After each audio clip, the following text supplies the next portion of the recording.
Joining us this morning is John Rosa Mando, security analyst from Washington, D.C. Thank you so much for your time.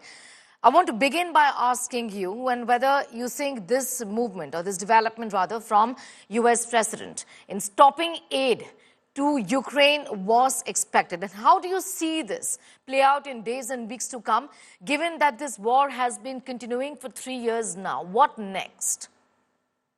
It's basically President Trump is playing what we call in America hardball with Zelensky. He's basically showing Zelensky that unless he gives in to his minerals deal and the deal that he was supposed to have signed at the White House last week and ends the war, that he's going to find himself alone. And the Europeans just do not have the industrial base to support Ukraine on their own, and they're too divided. So it's basically putting Zelensky between a rock and a hard place to force him to make a deal. To force him to make a deal, but given that Zelensky isn't alone in this, it's the European Union, European countries have thrown their weight behind him, more so after the very public spat between him and President Donald Trump. So vis-a-vis how this has now been, how the opinion on this has been split into two, with U.S. now even coming out and saying that we have to ease out the kind of restraints, the kind of sanctions that were there on Russia.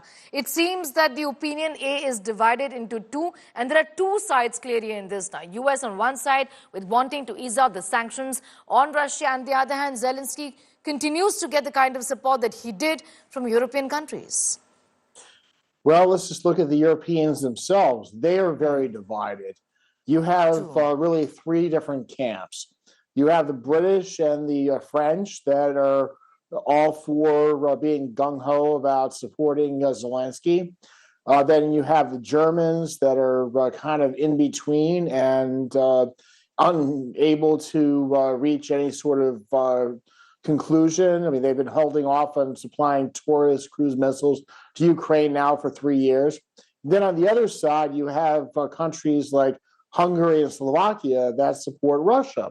So I don't think that he's going to find himself, meaning Zelensky, in a position where he can negotiate based on the Europeans alone, because the Europeans are too divided to backstop him.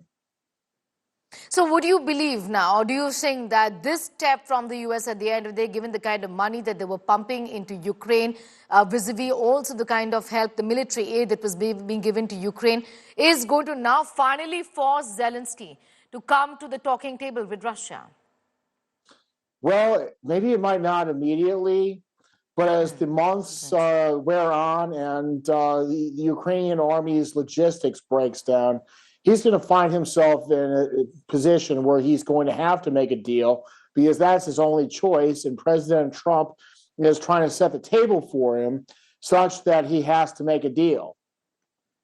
All right. If not now, then maybe eventually. What do you think would be, Ukraine's immediate course of action, given the kind of move that has now been made by the U.S. saying that we're halting aid to Ukraine and it's going to be a complete stop? In fact, I understand, and what various reports suggest is that aid which was on its way to Ukraine is being stopped midway, literally. Well, I just see this as, again, if you want to understand President Trump, read his 1987 book, The Art of the Deal. He always talked about raising the stakes in negotiations to get concessions. And Zelensky is going to find himself very quickly in a position where he's going to have to make a deal because he will start running out of logistical support for his army, and the Russians are already making an advance in the east. And the Russians have shown a degree of willingness in terms to accept Trump's proposal. So I think that we'll see Zelensky forced to make a deal. Zelensky being forced to make a deal, if not now, then perhaps eventually. And how do you see European countries, respond to this move from the U.S., talking about the fact that, it's enough now, no more. We are not going to be helping you anymore, given the fact that the vice president had gone to the extent of saying that Zelensky was, in fact, ungrateful. Well, I think that we'll end up finding that the Europeans will be really angry about this. And in the short term, however, they'll find that they're incapable of covering for the shortfalls of the United States support. I think I read somewhere about a British ambassador saying that Zelensky should make a deal. So I think that you'll end up seeing the Europeans in a situation where they're going to find that they can't deliver to Zelensky like what they want to, and they're going to have to face reality. Okay.